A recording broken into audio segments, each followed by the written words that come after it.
Frapper fort pour tenter de stopper le maître du Kremlin.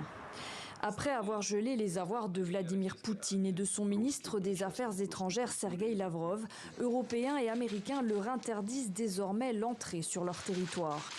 Une sanction personnelle, symbolique et rarissime au milieu d'autres plus larges, frappant l'État russe dans son ensemble. Le Kremlin et de nombreux oligarques ne peuvent plus emprunter d'argent en Europe. Sur le plan commercial, les technologies de pointe, logiciels et composants électroniques ne lui seront plus vendus. Interdiction aussi d'envoyer des avions ou des pièces aéronautiques en Russie. Le projet de gazoduc Nord Stream 2 est lui suspendu par l'Allemagne. Ce samedi matin, dans la Manche, un bateau transportant des véhicules vers Saint-Pétersbourg et soupçonné d'appartenir à une entreprise russe a lui été intercepté par les douanes françaises au large des côtes normandes. En contrepartie, Moscou annonce la suspension de tous les vols vers l'Europe de la principale compagnie aérienne russe, S7.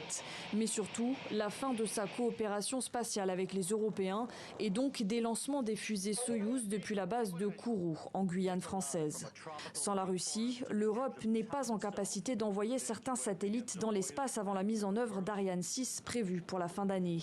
Moscou, qui rappelle également tout son personnel technique, 87 personnes au total en poste en Guyane.